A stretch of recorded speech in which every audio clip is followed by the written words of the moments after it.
In a dusty room on the 33rd floor of the New Yorker hotel, an old man took his final breath. No money, no family, no legacy. At least, not the kind the world recognizes. Yet this was the man who harnessed lightning, Nikola Tesla. At BREAKCROWN, the fall is never the end. It's the foundation. Tonight we examine the tragedy of the visionary. Why did the man who gave light to the world die in total darkness? And is the true price of changing the world losing yourself? Tesla's mind was a laboratory of its own. He didn't merely think, he visualized. Entire machines ran inside his head for weeks, aging, breaking, and being perfected before he ever touched a tool. Psychology calls this Eidetic Imagery. For Tesla, it was both a gift and a curse. From childhood, he was haunted by flashes of light and intrusive visions that blurred reality and imagination. While other children played, Tesla fought a private war inside his mind. Obsessed with patterns, with cleanliness, with isolation, he lived decades ahead of his time, trapped in an era that couldn't understand him. This wasn't genius alone. It was chronological displacement, a mind synchronized with a future that hadn't arrived.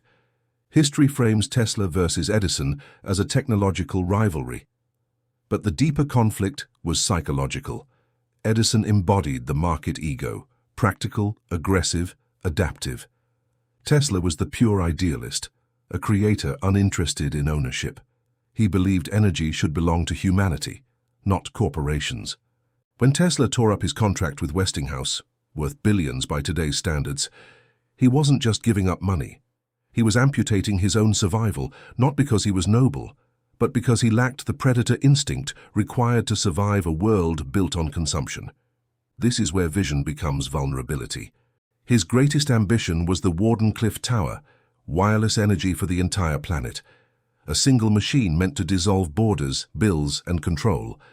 But as funding disappeared and allies abandoned him, the pressure began to fracture his mind. Imagine holding a solution for humanity while watching humanity turn away. His rituals intensified. He circled buildings in precise patterns. He demanded exact numbers of napkins. Order became his final defense against internal chaos. Innovation has a shadow. When the mind outruns the soul, collapse is inevitable. Tesla was no longer just a scientist. He became a prophet without followers. In his final years, Tesla found attachment not in people but in a white pigeon, a presence that didn't judge him, didn't exploit him, didn't abandon him. When the pigeon died, Tesla said he knew his life's work was finished.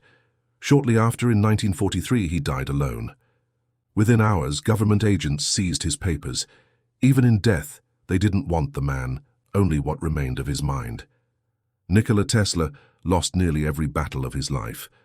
But he won the war of history. He died poor, yet he made the world rich. He died alone, yet he connected humanity. At BREAKCROWN, we don't ask you to admire success. We ask you to examine its cost. Are you building a fortune, or are you building a legacy? Because money decays, but ideas change civilizations. Stop chasing noise. Start listening to frequency. Welcome to BREAKCROWN.